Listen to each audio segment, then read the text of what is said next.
अस्सलाम वालेकुम वीवर्स। आज हमारी पहली क्लास है और हमारे पास पहला टॉपिक है इंट्रोडक्शन टू डायरेक्टली प्रोपोर्शनल।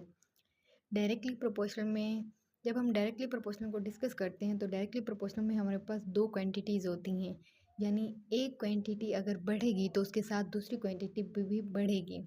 अगर एक क्वांटिटी डिक्रीज़ होगी तो दूसरी भी डिक्रीज़ होगी, यानी एक क्वांटिटी के इंक्रीज़ होने से दूसरी भी इंक्रीज़ होती है। अगर एक क्वांटिटी डिक्रीज़ हो तो दूसरी भी डिक्रीज़ होती है। ये है इन दोनों क्वांटिटीज़ के दरमियान डायरेक्टली प्रोपोर्शनल, यानी वो डायरेक्ट हैं एक दूसरे के।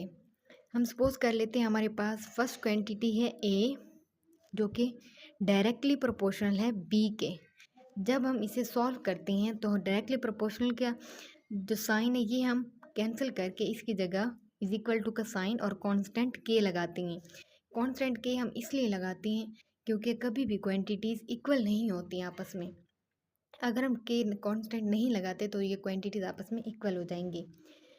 अब हम बात करते हैं इफ़, इसी तरह ए बी, इसी तरह अल्फ़ाबेट दूसरे भी यूज़ हो सकते हैं इसमें, जैसे एक्स डायरेक्टली प्रोपोर्शनल है वाई के, तो इक्वेशन क्या बनेगी, एक्स इज इक्वल टू के वाई।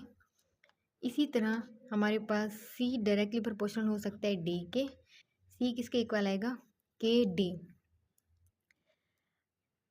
अब देखते हैं if y is directly proportional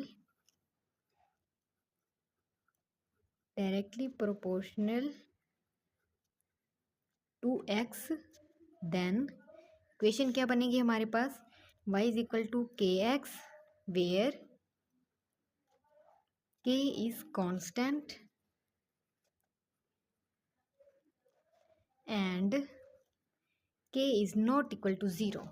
अब यहाँ तक बात तो समझ आ गई। इसके आगे k is not equal to zero, इसका मतलब है k की वैल्यू कभी भी ज़ीरो नहीं होगी। अगर हम k की वैल्यू ज़ीरो पुट करते हैं, इसी इक्वेशन को ले लेते हैं, यानी y is equal to k x. अगर हम k की वैल्यू ज़ीरो पुट करते हैं, y is equal to k की जगह zero x, y is equal to zero, यानी क्वान्टिटीज़ जो होंगी वो ज़ीरो हो जाएगी, जबकि k की वैल्यू कभी जो है वो ज़ीरो नहीं हो सकती।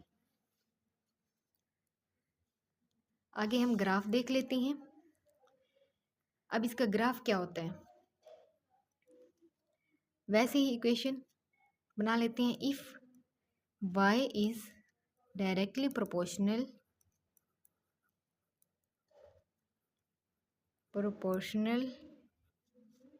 To x, then y is equal to k x and graph of y against x is straight line। Directly proportional का ग्राफ जब भी बनेगा बिल्कुल स्ट्रेट लाइन ही होगी। And starts from origin.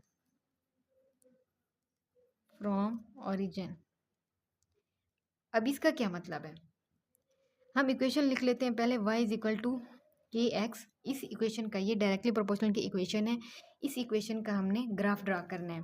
Graph किस तरह होता है, ये ग्राफ है, एक हमारे पास हॉरिजेंटल लाइन, एक हमारे पास वर्टिकल लाइन। अब जो इसमें डिपेंडेंट वेरिएबल होते हैं वो हम रखते हैं वर्टिकल पे, और जो इंडिपेंडेंट वेरिएबल होते हैं वो हम रखते हैं हॉरिजेंटल पे। और जब भी इसका ग्राफ स्टार्ट होगा हम क्या करेंगे, इसे ओरिजिन से स्टार्ट होता है, यानी ओरिजिन पॉइंट कौन सा होगा, जहाँ पे एक्स और वाई दोनों की वैल्यू जो है वो ज़ीरो होगी। ये जो पॉइंट होते हैं ये ओरिजिन का पॉइंट होते हैं, यहाँ पे एक्स भी ज़ीरो होता है और वाई भी ज़ीरो होता है, यानी यहाँ से स्टार्ट होगा और बिल्कुल सीधी लाइन जाएगी। इसके अलावा लाइन की शेप जो है वो रुख डिफरेंट हो सकता है लेकिन होगा सेम ही। ये इंडिपेंडेंट वेरिएबल, ये डिपेंडेंट वेरिएबल आ गया हमारे पास, और ये ओरिजिन पॉइंट, यानी इसका रुख इस तरह भी हो सकता है, इसका रुख इस तरफ भी जा सकता है, लेकिन स्टार्ट हमेशा ओरिजिन पॉइंट से ही होगी। गाइस, ये हमारे पास था इंट्रोडक्शन डायरेक्टली प्रोपोर्शनल का। नेक्स्ट वीडियो में हम देखेंगे कि एक्सरसाइज इसकी कैसे सॉल्व करते हैं।